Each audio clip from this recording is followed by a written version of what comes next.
Hello, how are you guys doing?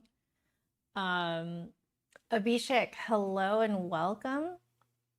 So you're wanting some suggestions regarding how you can begin the flute. Well, honestly, the best way to go about it is to get an in-person teacher. I understand that not everyone has access to that, and I, you know, this is why we do have the wonderful world of online lessons. If you do a quick search on Google, you'll actually find quite a few people who will offer like flute lessons to beginner students.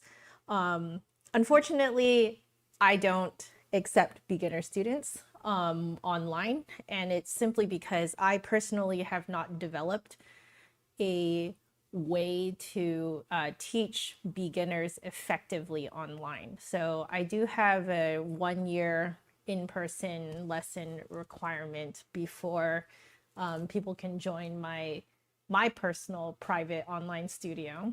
So that's kind of what I suggest. I do suggest getting lessons. That is probably the best way to start the flute. Simply because you do need someone to figure out, where you should put the flute on your lips and, posture stuff and things like that. There are a lot of videos online now where you can figure out a lot of things on your own, but you will have some blind spots that will be best caught by a teacher. So anyway, I hope that answers your question, Abhishek. Hello, Michael. How are you? Welcome back. Hello, Sean. Good morning. Sarah, welcome back. I guess good evening to where you are in the world. I am pretty happy with my current schedule right now, kind of flip-flopping between morning and my time zones, morning and afternoon times. So, oh no, get well soon, Michael. Get well soon. So, yeah, we'll just do a quick update about, just kind of generally how I'm feeling right now and what I can probably expect from today's practice session. So, I'm still a little bit sleepy. I'm still a little bit tired. I think my body is still getting used to kind of getting back into the swing of things. Last week was a little bit of a throwaway week. So this week is actually the first week that I am back working every day, whole days. So that is definitely a bit of an adjustment. Hello, Piper Maid. Welcome back. Yeah, so I'm I'm just looking forward to having a great time being a giant nerd with you guys. Um, so, you know, what else? Well, um, I've been, I think I'm in a bit of a reflective mood, because I have been working on a little written piece about my experience caregiving for topical steroid withdrawal. So I do realize I should probably make an update video about that sometime. I don't know when, and I don't know if I'm going to, because to be completely frank with you guys, John is actually coming off of yet another flare. I didn't tell you guys that he was going through a flare recently, but he's kind of coming off of it now. So I have been a little bit more tired than usual. If anything, probably more so mentally tired. Do I have to caregive for him as much? No, I don't have to. If anything, I'm more so playing the role of like a supportive wife now, rather than like a full-on caregiver. So, you know, but I think that there is a part of me that still feels like I should be doing more, because I got used to it over the course of 2 years. So yeah, I'm in that kind of very reflective mood right now. I'm not really sure how that is going to play out in terms of how I'm going to sound today. I do feel a little bit tight, like tension wise. Just I think it's just because I am a little tired from my new routine. So I'm loving my routine though. I think I just need to get used to it. So yeah, that's the quick update. I always want to do a little bit of a quick update of where I am, so I get myself situated before I start playing. I used to do this over on Twitch, and I just wanted to continue um, that you know, tradition. So, because I always think that it's good to figure out where you are in life, and where you are in your journey, so that you have like a really good context for where you're coming in as a player. And this is something that I also do as a teacher. I will ask my students how they're doing first, so that I have much better context for how they're playing that day. So, you know, I think it's always good to know the wider context. Anyway, to make sure that my hair does not get in the way of my microphone, you guys may already start hearing a little bit of rustling. I'm not sure. I'm gonna tie my hair back. I had it tied up earlier, but then I didn't know if I wanted to keep it tied up. Now I know I want to keep it tied up. So, oh, let's do this. Oh, sorry guys, I touched the wrong thing. I was trying to adjust this and I touched the microphone instead. Okay, let's do this. I feel like I'm not fully awake, but let's do this. I'll start getting my good old flute out. I think what I want to do is maybe there.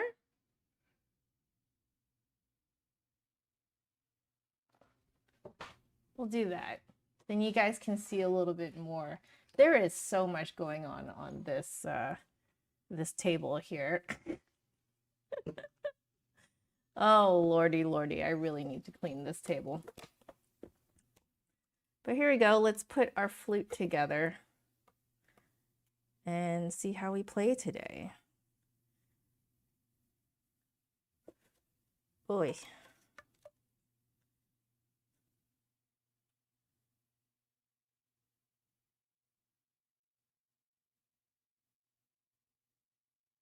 All right. My period is also ending, and I usually get like like, I'm not in pain, but I will get very tired towards the end of my period. So that might account for the kind of tired. All right, I think we're all ready. So let's head on over to our practice screen. Gonna get everything situated here. Get my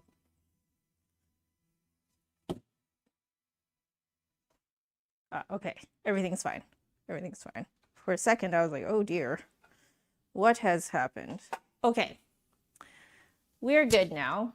So let's do some harmonics, I guess.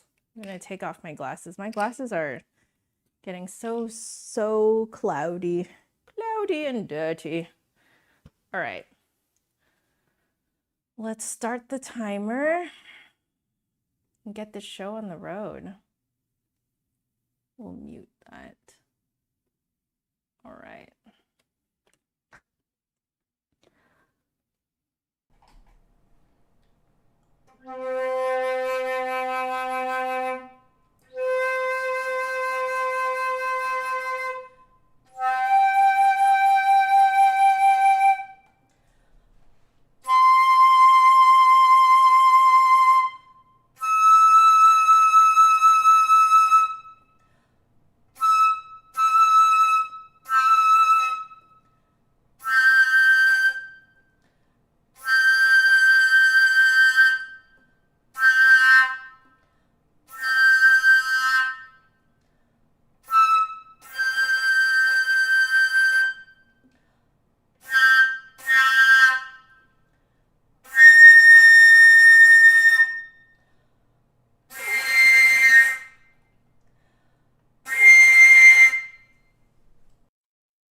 Okay, actually a little bit of trouble with the high notes today, opposite of yesterday. Offiterpunte, hello, welcome. First live stream for you. Oh, fantastic. Hello and welcome. Oh, I did try pronouncing your username, didn't I, before I started reading the message. Hi, Vlad. How are you doing? How is life? Okay, so today I think I'm having trouble keeping everything raised. Okay, so that's interesting.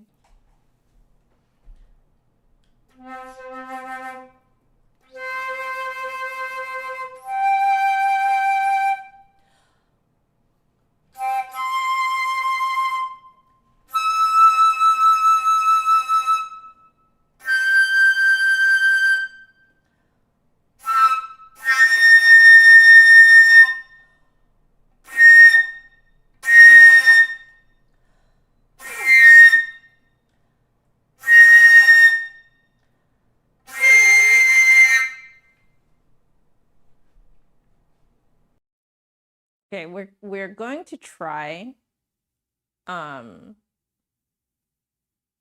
for that top one again, because I can't quite pinpoint where exactly it needs to resonate quite yet. The other ones were a lot better. You guys might have noticed the high G and the B flat were pretty good.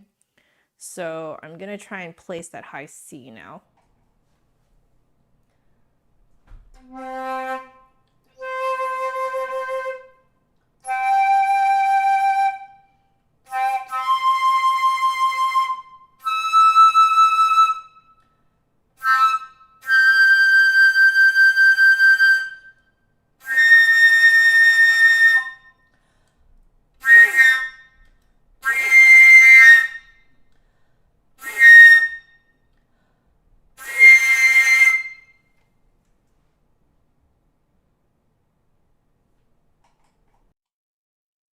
I think that's pretty good. I think. So let's leave it. I can kind of feel where I need to place the high notes. Definitely a little higher than I'm currently, like today, predicting that it's supposed to be. So yeah, everything is laying very low today. As opposed to yesterday. Good job, me. So yeah, I mean, like, this is one of the reasons why I do tell people to kind of self-diagnose in the beginning. When you start practicing, because it's good to have an idea of where you're sitting for the entire day. So we know that today I might have more trouble with my high notes. So good to know. Got to keep the whatchamacallit, the breathing very low. Very, very low. And while I keep the breathing low, I still need to resonate the notes higher and further back in my mouth just for the high notes. Just for the high notes. Okay, so right now we are going to do, if I'm not mistaken, I believe the Moïse de la Sonorité is, yeah, as written. So everything's slurred. We're doing number 17. Okay, let's do this.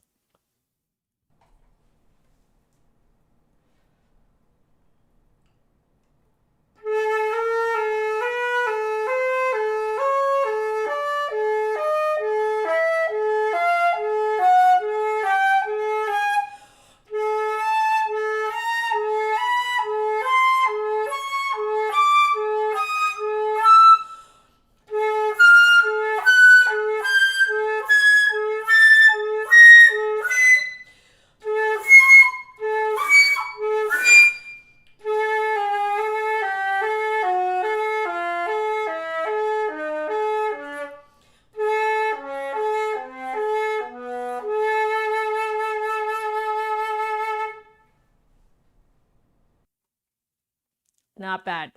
Not bad. I noticed partway through I needed to drive the low note more.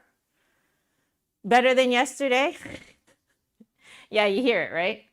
So I need to drive the low note more before I do the big jump. So I did that part way through this exercise, and then the those high notes came out a lot better because I didn't have to do as much of a gigantic like push on the high note itself. So this is something that I discovered myself doing on the Ibert in the last 2 days. So I'm realizing that I need to do the same thing in this exercise too. Which, by the way, if you want to follow along, links to the sheet music is in the description box below. So if you want to, you don't have to. If I'm just your background noise, background music, you don't need to look at the music at all, okay? I'll just be your background. Okay, so honestly, I think that was pretty good. So let's not fix what's not broken. So in this case, we will update, that is, we're gonna update this to, wow, I think I was doing exactly the wrong one. I just realized I put page 17, number 8. Well, I guess we're going back to number 1. This. You know, actually, since that, oh, it's actually 1 octave higher. That's perfect. Let's do this, but with the articulation number 1, which is everything tongued. Let's do that and see how it goes.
Okay, I want to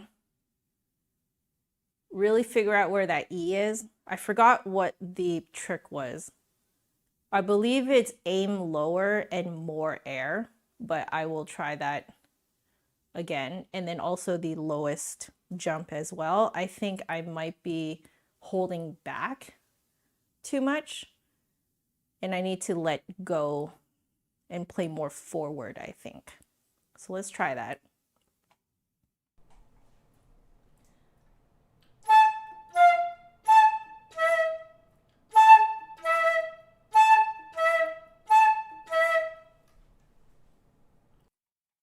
Yeah, so I think, I can't remember who mentioned it. So this was like sometime in 2023 now, like early 2023. I feel like it was Nicholas mentioned, yeah, it's always the E, isn't it? I think he mentioned that his professor said aim lower than you think that you should on the middle register E, but put more air and more support, and it'll come out every time. And yeah, that definitely worked. I think that's what the trick was. I think. Michael, I hope you're feeling better soon. Get some rest, all right? Hey, Jane, how are you? Welcome, welcome. Doing a slightly different setup where I'm using a lapel mic. So it takes a tiny little bit of extra prep, but honestly, I think the ease of movement and not knocking into microphones is definitely worth it. Yeah. How are you doing, Jane? You doing all right? How's the new year been treating you? Okay, we're gonna try the lower bit now.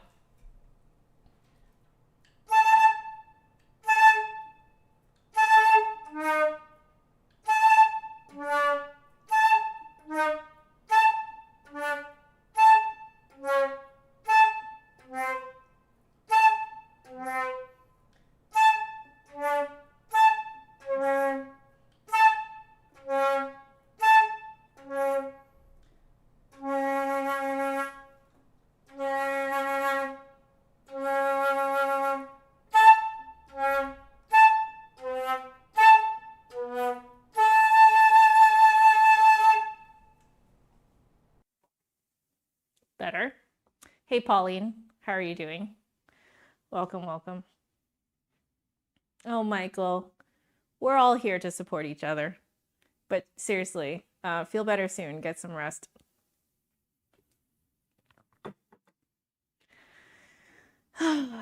Okay, we're gonna work on the low notes again because I think what I want to do now is I'm going to slur just the low notes so I get a really good sense of where it's resonating in the mouth. And then when I go back to play them tongued, I'm going to pretend that I am just continuously playing those low notes, and it's less that I'm returning to the same note, to the A, and more like I'm going to focus more on feeling like I'm returning to the descending line.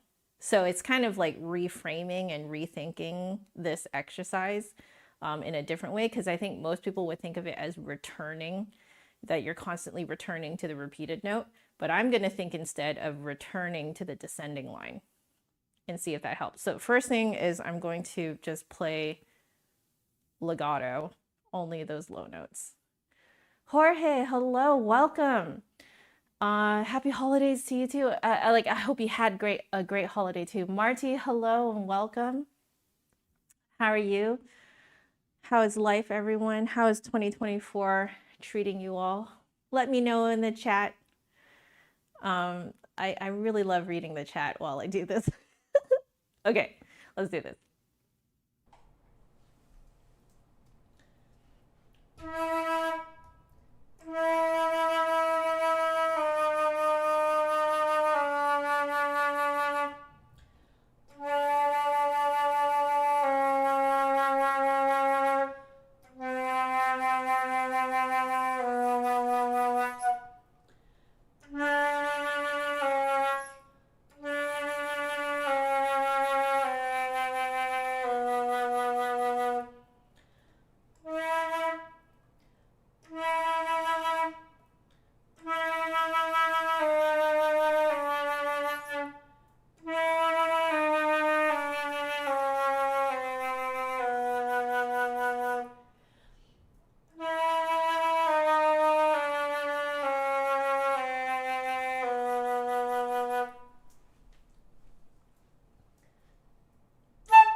right, so what I'm really noticing is I was aiming way too low whenever I jumped back down to those low notes.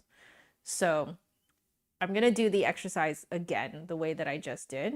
And then this time I'm really going to be thinking blow more across when I hit those low notes.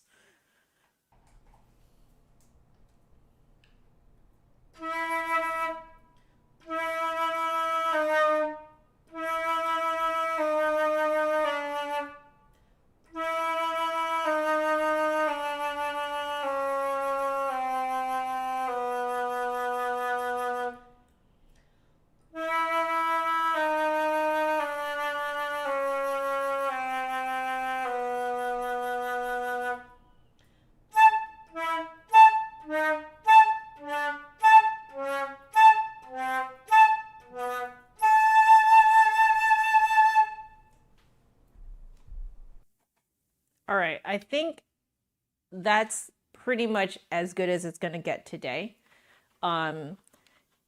Ideally, I would like to get even louder down there, but I think I'm on the right track and I have the right idea. So I kind of need to let this concept sink in my head.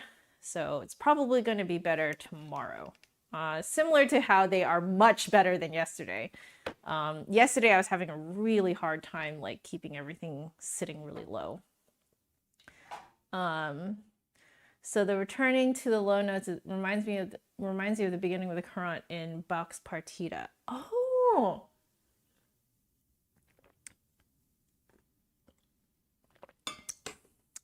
We're going to take a little detour.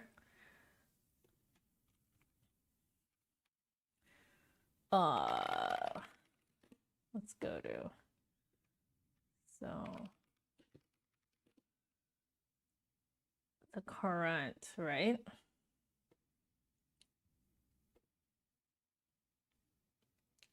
Oh, yes. Yes, you are absolutely correct.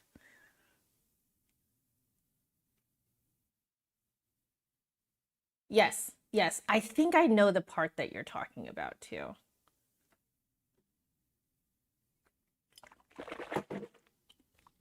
Might as well, let's do a little detour.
Looked at this in a long time.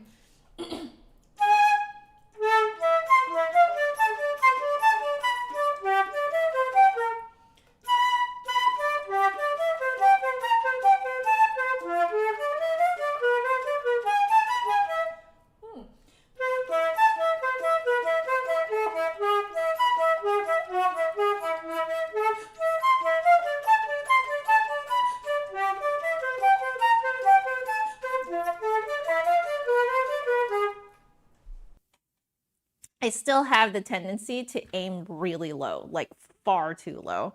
So in case you guys were wondering what was the secret to getting those really low notes out, it's actually not to aim super low when you go down to them. You got to aim more across, actually.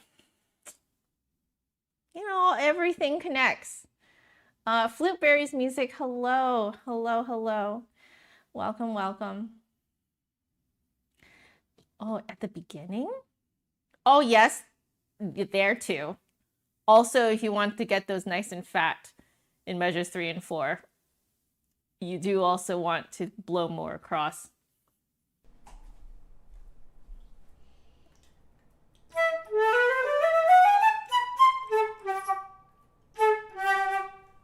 Did you hear that? It disappeared.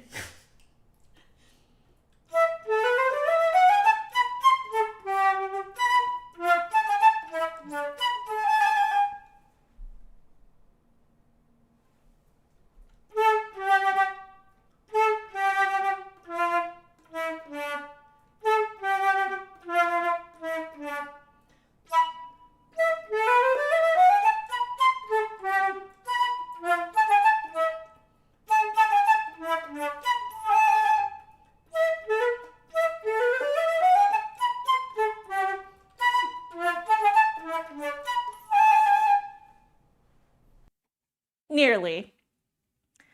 This is interesting because you have, it starts with an E, so you have to aim a little lower than you think you should and put in a lot of support, and then it comes out every time.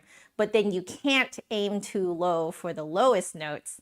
It's all very counterintuitive.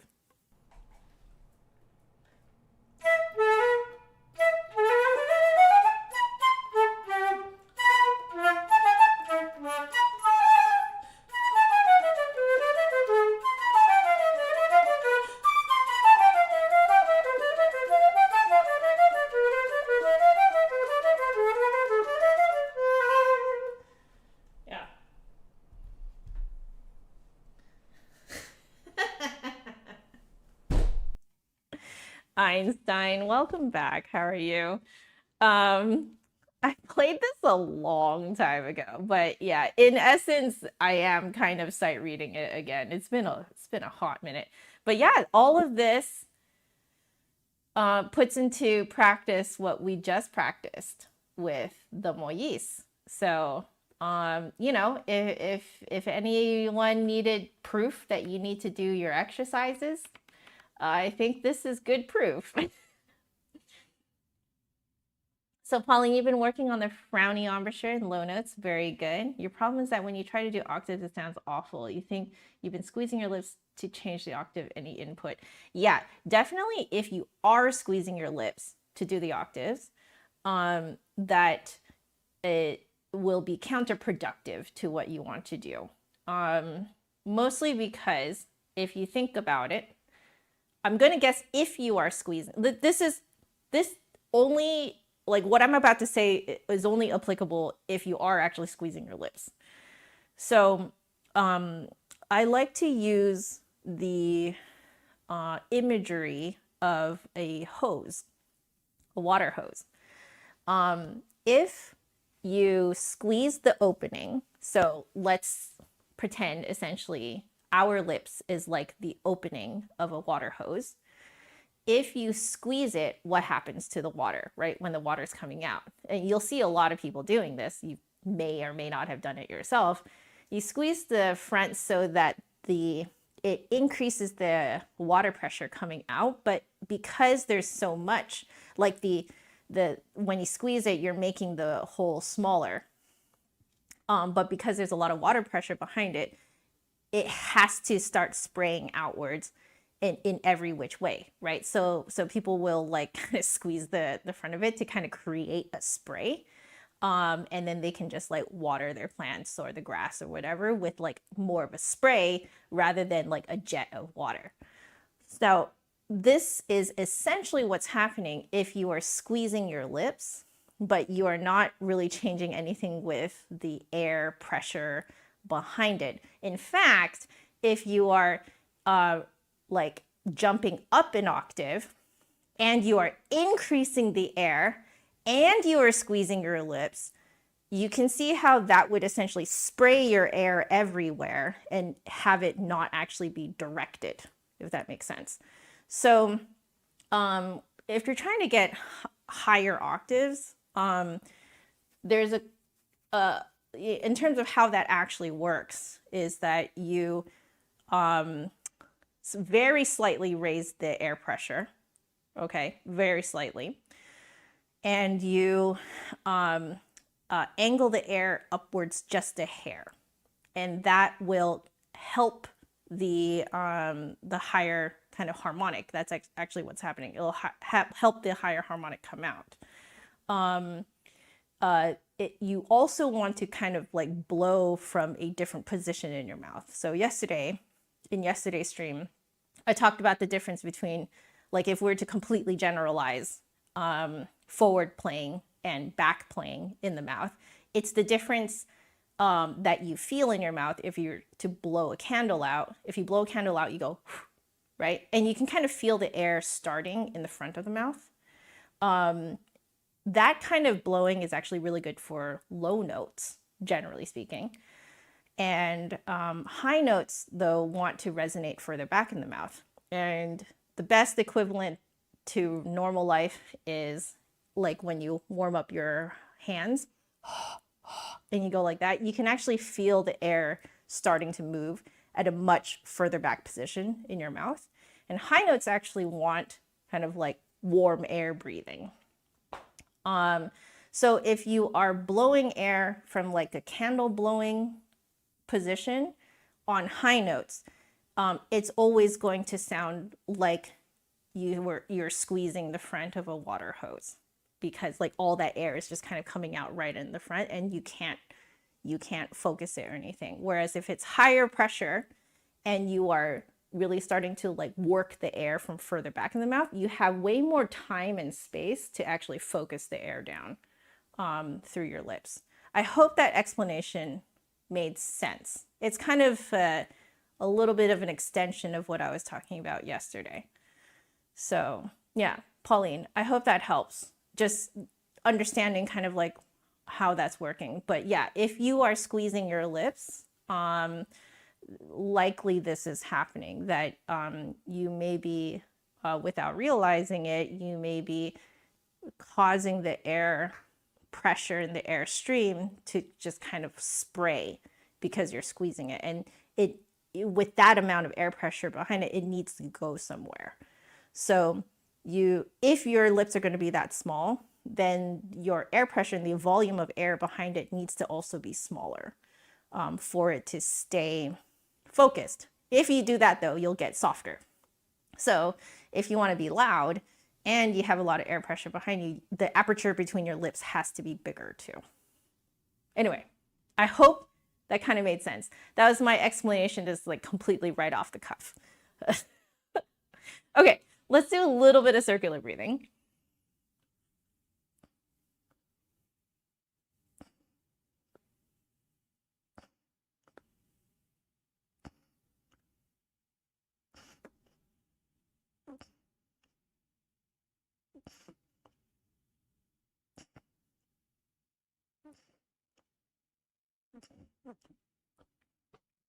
Yeah, Pauline, and after you try it, let me know. Like, let us all know. Come back and let us know how it worked for you. I'm sure everyone else would like to know as well. And Vlad is also correct. Practice your harmonics, because harmonics is such a great way for your flute to teach you how it wants to be played, because it will only play the harmonics beautifully if you place it exactly the way your flute wants you to. Okay, let's try a tiny bit of circular breathing on the flute.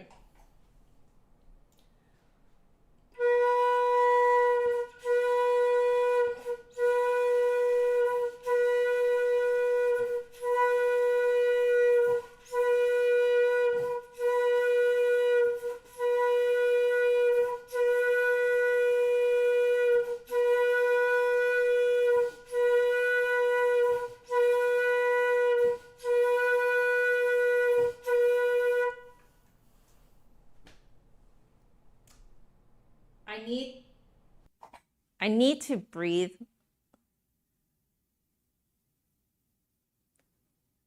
faster. I think I need to hold more air in my throat to expel while I breathe in faster. Because I'm doing the breathing in faster, which I figured out yesterday. But I think now I need more reserve to blow out while inhaling. I think that's the issue here.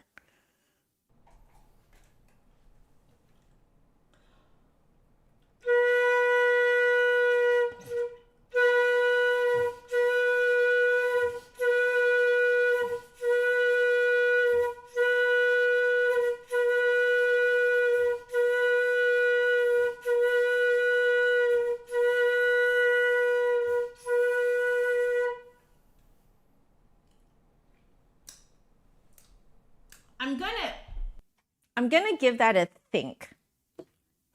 So yeah, this is not quite something that I had really thought of before, that I need more reserve. I'll give that a sleep, and we'll try it again tomorrow, because I don't want to cause myself to hyperventilate while doing this. Okay, we're at 288. Where is 288? 288. Okay, wonderful. So 288. Oh, lordy, lordy, lordy, lord. Okay, this is in B harmonic minor. All right, we have to make this smaller. That's how long this exercise is. Okay.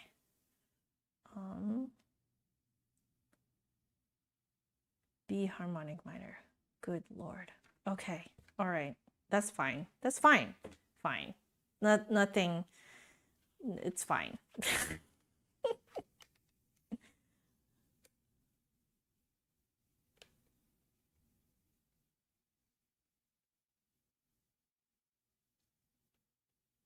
All right. Oh, I'm just going to check that my heater stays off, because I don't want you guys to hear it while I start playing. Okay, turned it off so that just in case it gets a little bit cooler, my heater doesn't just roar to life. Okay, let's try this. I'm gonna first play just a B harmonic minor scale, so that I can visualize it a little bit better before I start doing this exercise.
All right, to be fair, I did catch where I was not visualizing it correctly.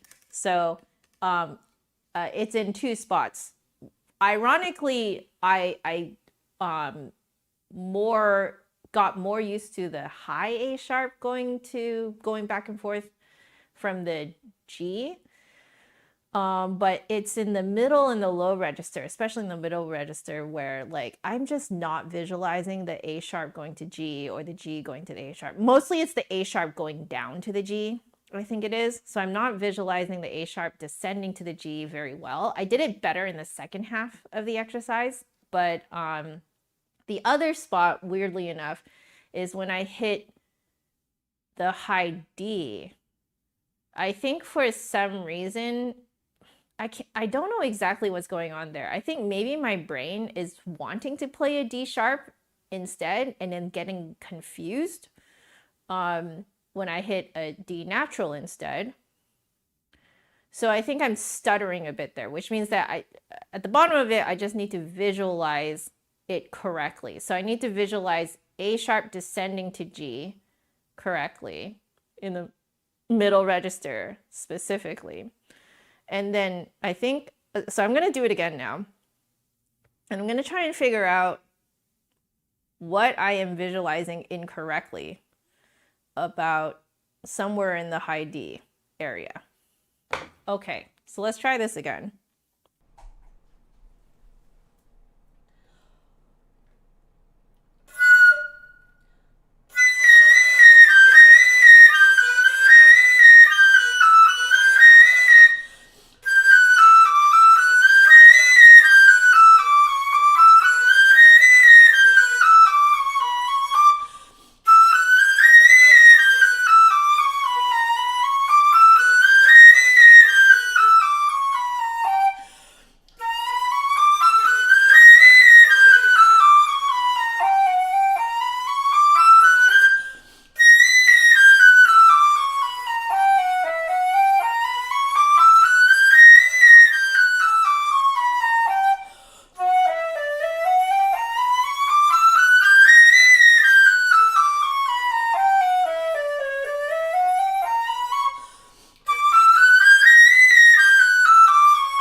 Okay, visualization does wonders, especially after you identify the specific points where your visualization breaks down.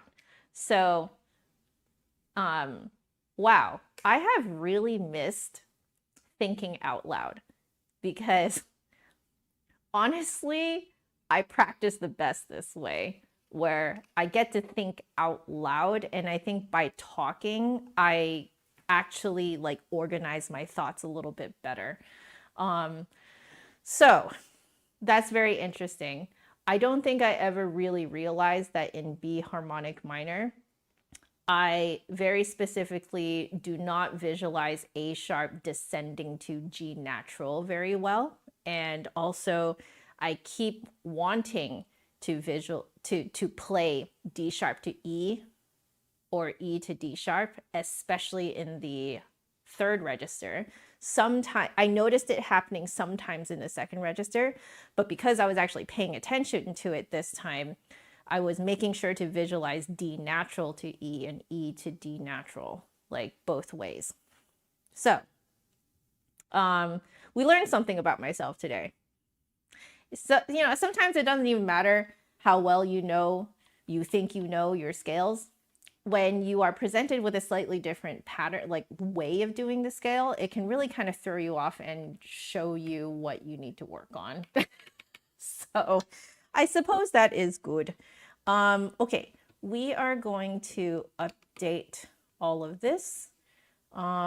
Let's see what we need to do. So instead of 288, we will do 421 next time. Okay, exciting, exciting, exciting. So let me put this here, 421. Okay, lovely, lovely. So we are going to just finish off the Ibert from, it's just the last 3 lines. So nothing crazy. Oh, let's see how this goes. Okay.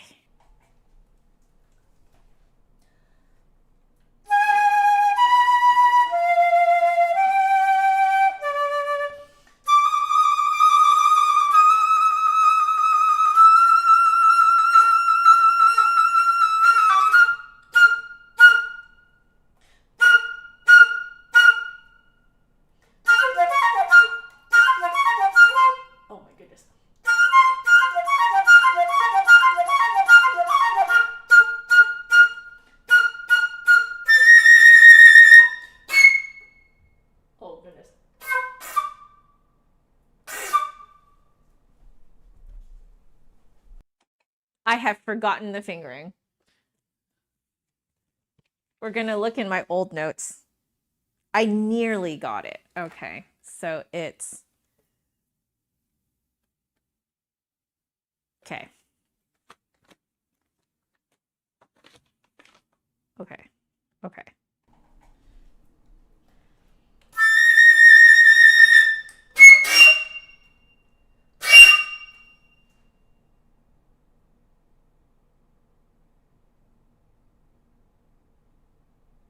I still feel like that's really flat.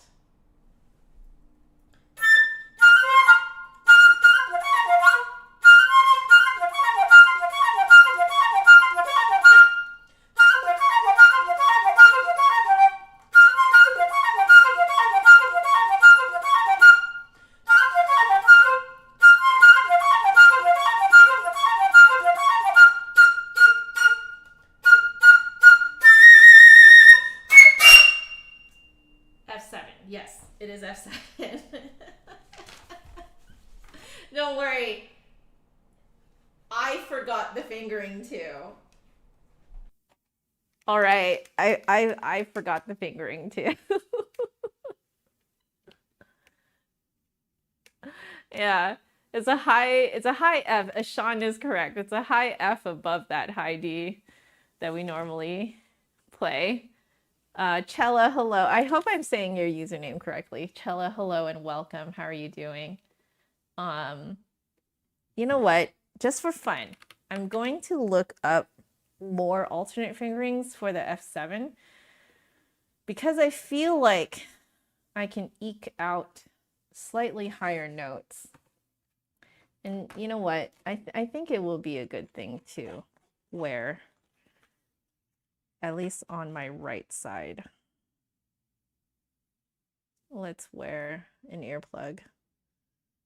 I'm curious.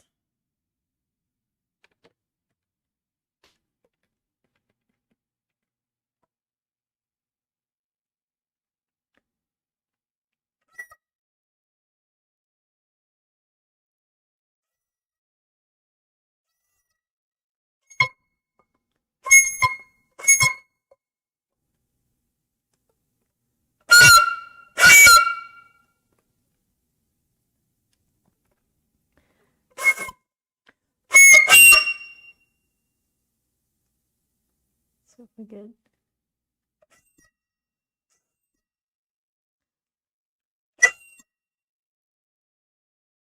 I think that's too... I am so sorry. I think that's too...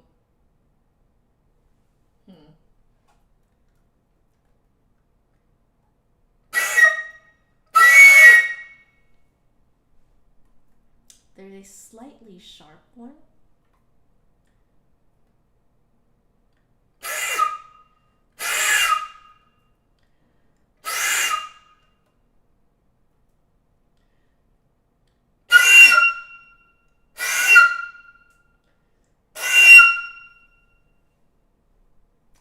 No. I think after trying quite a few of them, I think the one that we figured out is still better. It's still kind of flat though. That's the thing. I'm sorry. I think I did put a did I put a limiter on this? I feel like I did. Did I put a limiter on this? If I go to the filters.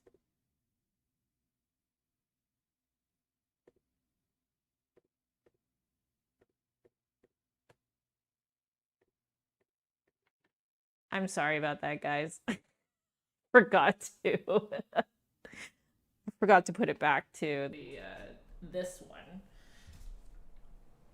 So Cella, I'm so sorry, guys. So Cella, it's actually written to A naturals to A6s, but traditionally the last two notes are instead replaced with a C7 and an F7. So since it's tradition, we're doing it that way. I suppose you're right. I mean, like, I guess if it's that high, most people can't tell if it's sharp or flat. I feel like the more I listen to it, though, the more I can tell how flat it is, you know? Um, so I don't know. I don't know if there's really like any way that we can, you know, uh fix that. I don't know. All right, guys, I switched it back. All right.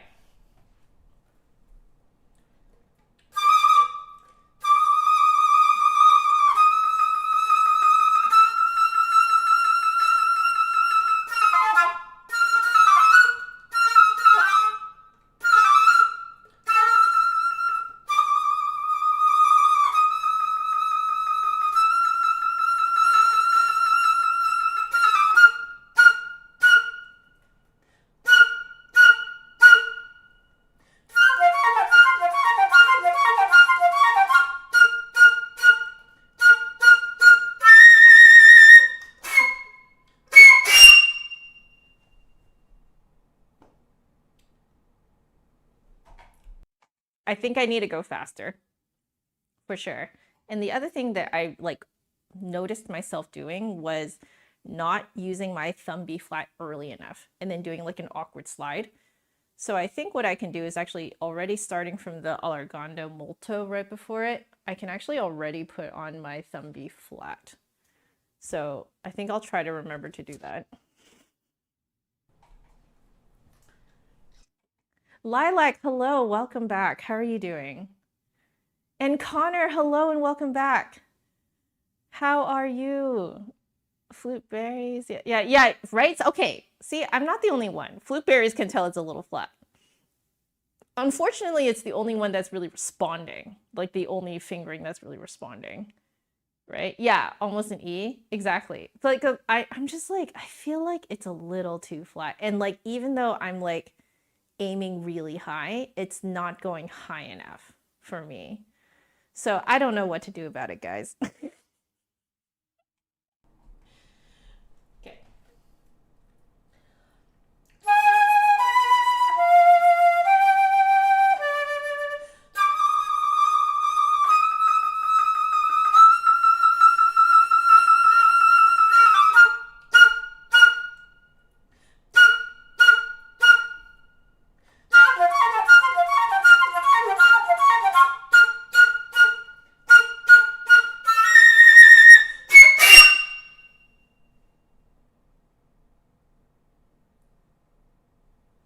All right, we got to practice 72.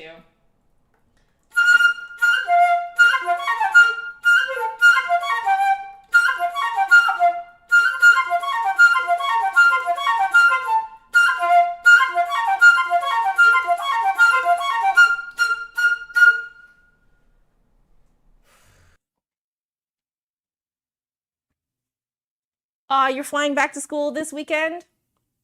Awesome. How is your semester lining up for you? Fun classes? Cool classes?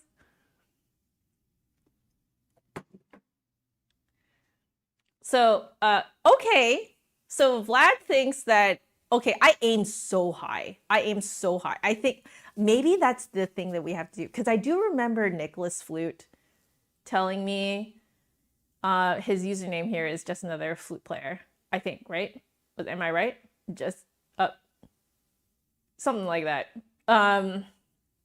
And he did mention you have to aim really high. So maybe that's just what I have to do. Okay, we'll keep that in mind. For now, we're going to practice more of Q72.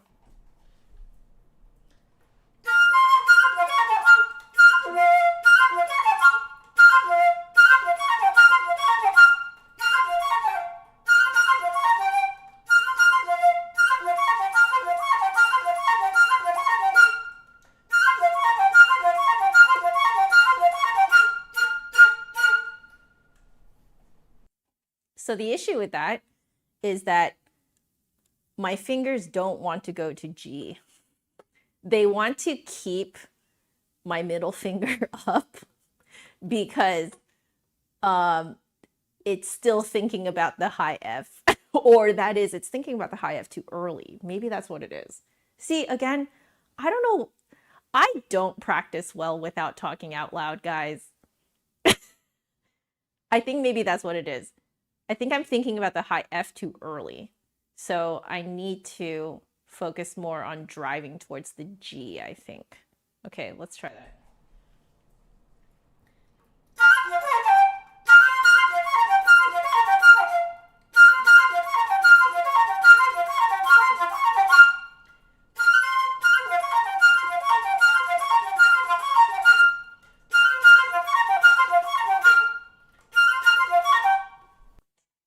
I know what's happening. I might not be able to fix it today, but I know what's happening. I am so concerned with lifting my middle finger for the high F that I am lifting it part way through playing the G right before the high F. Or sometimes I'm just keeping it lifted even before I hit the G. That's what's happening. I'm too concerned about the high F, but it's okay. I can even just overblow the F to get the high F. I don't have to be that concerned, I think. Oh, Cella, you lost your piccolo recently at a gig? I'm so sorry. Oh, gosh. Oh, man. Also, yes, Genshin music is so pretty. We're going to do a little bit of it to end off today's stream. So Lilac, you're doing lessons, ensemble, chamber, recording techniques too? That's so cool. And pedagogy. Those sound like really fun classes. Oh, and then a recital hopefully in February, but your pianist has grad doctoral auditions in February, so you might push it back. Oh, okay, so you might push it to March. Okay, wonderful. Yo, hey Chella, was your piccolo insured? Because if your piccolo was insured, you could potentially get something back for it. You know, I'm so sorry, Chella. That is so, oh, that is the stuff of nightmares. You're gonna gawk at the flute you want. You can't afford 16,000. I really feel you on that. That's kind of how I fell in love with a Brandon flute. Was I tried a Kingma Brandon when I was 16 years old at a flute festival, and I never forgot it. And that's why I ended up ordering a custom Brandon many years later. And maybe not that many years. It felt like many years, but only because I was so young. Okay, let's practice this just one more time, and then we'll close off with a little bit of Genshin.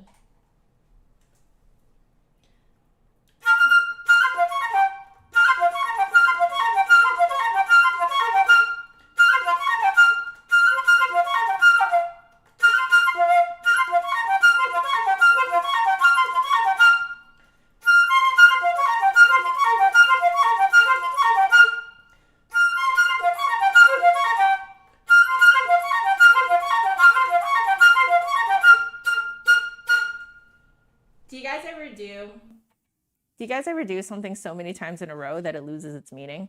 Or you say the same word over and over and over and it loses its meaning? That's kind of what's happening here. So since I did figure out what's going on, we're just going to leave it. Let's leave it. Let's sleep on it, okay? And then when we come back to it, it won't be so bad. Okay. I like that I can turn away from you guys and you guys can still hear me like perfectly. This is great. Kam Fung Ling, hello and welcome. I hope you enjoy your virtual tea. Yeah, all the time, Lilac. Yeah.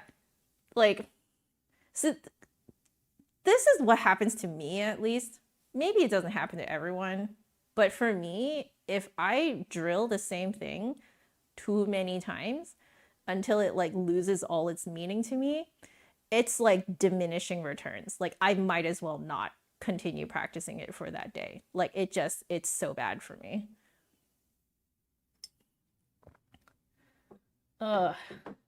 Okay, Chella, so your piccolo was insured, but the deductible is more than it's worth. Don't you hate that? Don't you hate that when you're faced with that kind of like, you know, I'm sorry, that sucks. Ugh. Yeah, once your brain, exactly as Sean says, once your brain checks out, you're wasting time at best. Exactly. At worst, you're actually making yourself worse.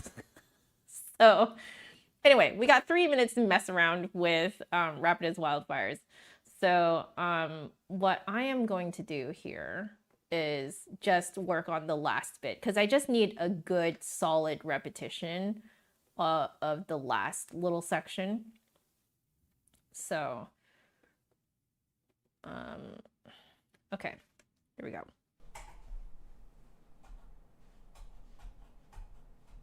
Cool.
Better. It's better than yesterday. I do know where I need to practice though. Just right at the beginning of this section. That's where I need to do it a few more times.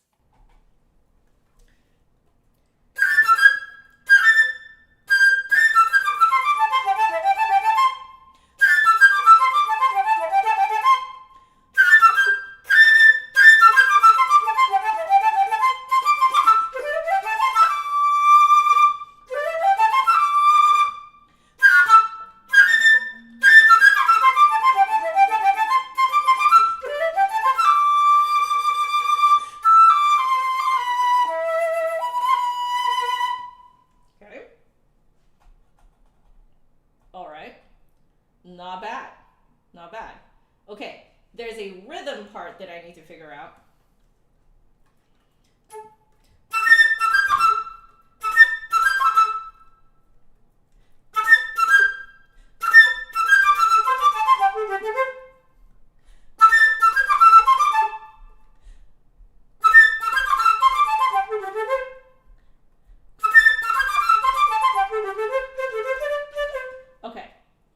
I get it.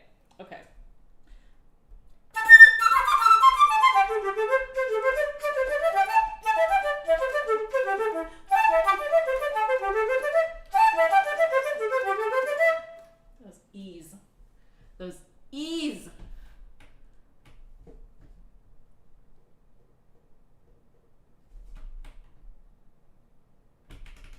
Okay, I know time is up, but just a bit more.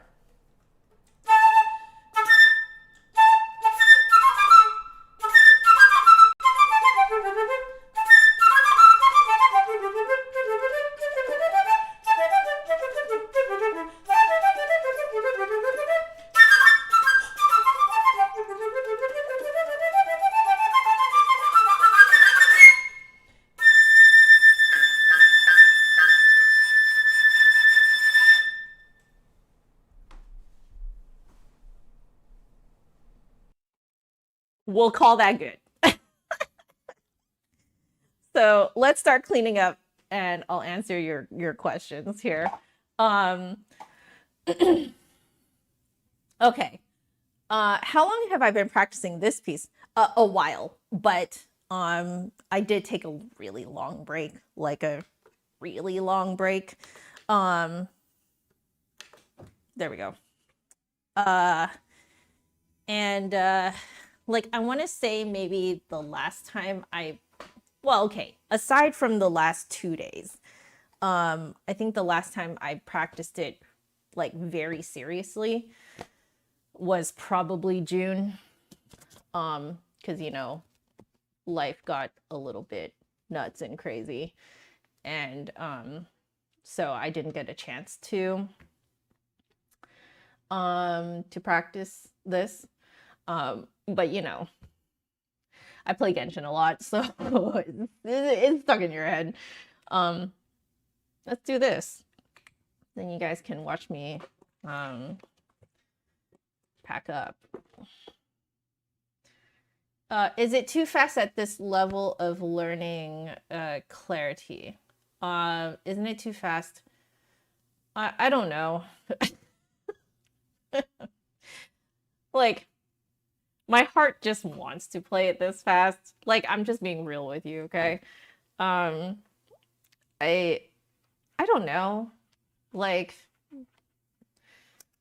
it feels at the same level to me as like it has a lot of the same challenges as the Ibert does.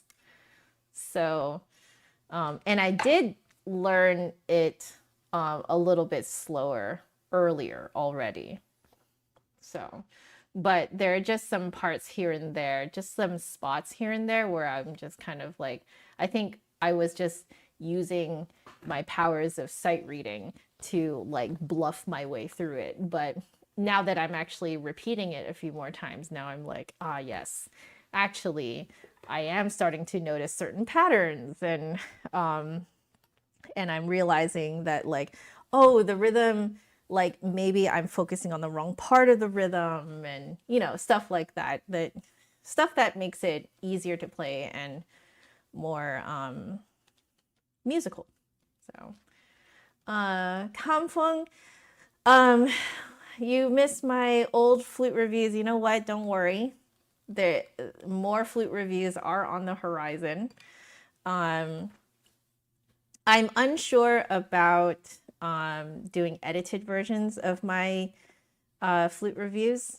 Instead, what I'm doing these days is I'm timestamping my live stream reviews so that you guys can just kind of, you know, if you're curious about a certain model, a certain brand, you guys can skip to the part where I talk about it. Again, I'll just be completely transparent with you guys. It takes a gosh darn long time to edit a flute review. On average, it took me about 15 to 20 hours to edit a flute review. And I don't know if honestly that is something I want to do.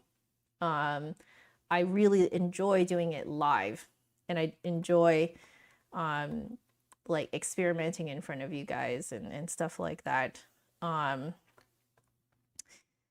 So there is a possibility of looking for a video editor to edit down my reviews. I have not made a decision on it, but I have been considering it. But the thing that I have to really keep in mind is like, do I actually have the money to pay a video editor enough to do this type of thing? Because the thing too is that the video editor needs to have a loose knowledge of how all this stuff works. That's partially why I just edited everything myself, aside from enjoying editing. That's, yeah, editing is grueling. It really is. So that's why I've been just trying to make it as easy as possible for you guys to find the parts of my reviews that you actually want to find. I lately I experimented with this with the Northbridge flutes review. I time-stamped it so that you can start watching for like 15-20 minutes on a specific model, so I don't know. I do think that I will probably get a farther reach if I have a video editor editing the footage. I'm not sure. And then it's also like, how long should the footage be? Do we aim for 10-15 minutes for like an entire review?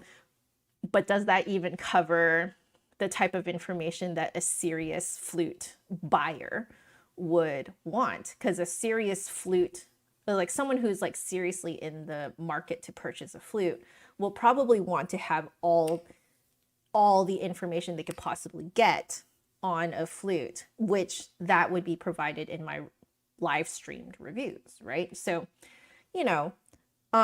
there's no decision that I've made concerning this. I'm just telling you guys my raw thoughts right now. I don't see a point in hiding how I feel and what I'm thinking about this. So yeah, now if you're wondering why I had time to do 15 to 20 hours of editing before, and why do I not have that time now? It's, again, I'm just going to be completely transparent with you guys. I didn't have much to do before. I didn't have as many students as I have now. So I have less time now. I have less time to edit, which is why like I'm more so gearing myself towards live streaming more. And also I love live streaming. Like I really love the medium of live streaming. So yeah, like that's kind of the thought process right now. Is I don't know if I have the resources to hire a video editor. Yeah. I mean, is that not what a live stream is though, right, Flag? Because like winging a review without any editing, that's a live stream. That's why I live stream, because I love winging it. But thank you for saying I have a lot of charisma. I have to say that I really enjoy being in sort of the live stream seat. I know that it's a lot of people's absolute freaking worst nightmare, but I love it. I love it so dang much. Chella, thank you so much. In truth, I do feel like literally like Just Another Flutist. I don't really want to put a name out there that I don't feel like I relate to. And when I came up with that name, I was in, I think, the third year of my music school, of my bachelor's. And I was nowhere near considered one of the better flutists in my music school. I was known to be a very good chamber music player. So if people wanted a chamber flutist, they would come and ask me. But other than that, I was not really known to be a really great flutist. And so I really truly felt like just another flutist. And there's a lot of talk when you're in music school about like finding your own voice and going out there and making a name for yourself and making your own career. But like at the same time, when I was in school, there weren't any like music business classes or anything like that. That we didn't have those. I hear that you guys have those now, which is fantastic. But back when I went to school, they didn't. And so I think I kind of came up with that name as a jab at the fact that we're encouraged to make a name for ourselves and be the best there ever was. And I just was so done with trying to like fight for a name for myself, because I was just like, how do I set myself apart from other flutists when I clearly don't play as well as other flutists? And so, yeah, the name Just Another Flutist is definitely like a jab at that, like that culture of trying to be the very best. And I was like, well, how ironic would it be if I came out into my career on the basis that I am just like everyone else, like to be contrarian, And personally, I found that really funny. And I found it very liberating. And so you can imagine how happy I was when I signed my first contract with the Flute Center many years ago now. And that first contract where my name is actually listed as Just Another Flutist. That's my like actual business name. My actual business name is Just Another Flutist now. And to see it on a contract was like, I just felt like I won. I don't know what I won, but I felt like I won something. Thank you,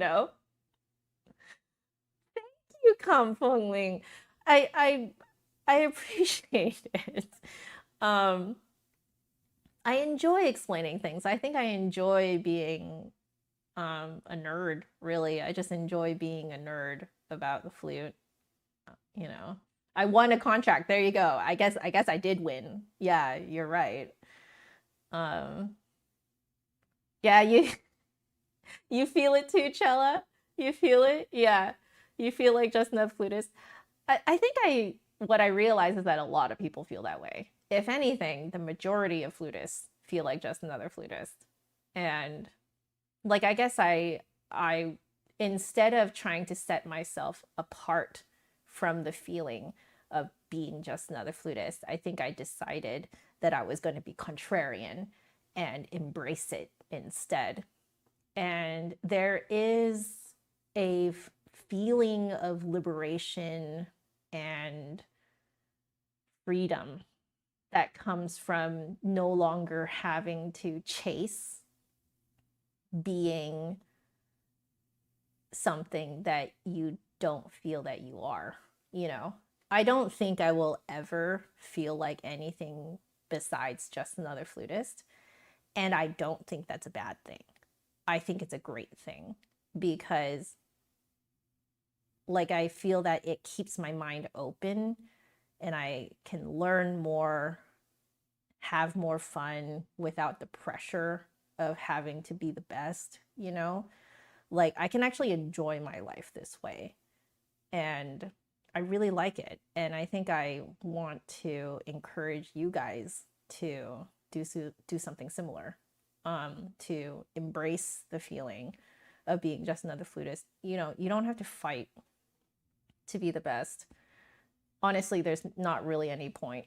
Sure, you should audition and get placed in the position you should play in, that that's the point of an audition, okay, is to place the best suited person for a position, right? But you know, you don't have to fight to be the best, right?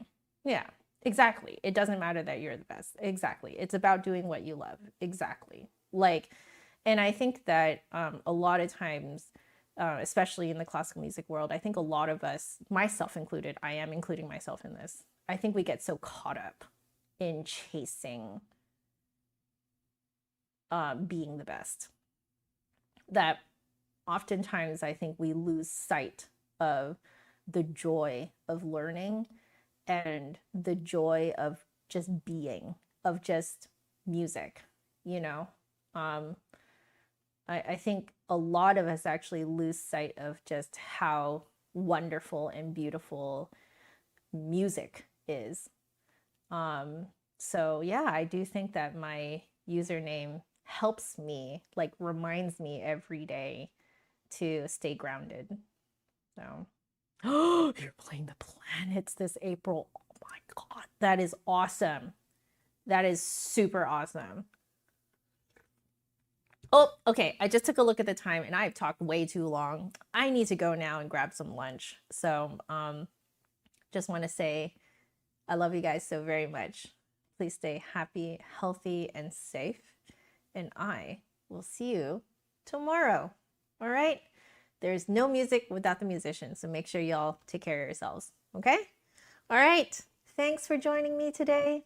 Thanks for hanging out. Take care. I'll see you tomorrow.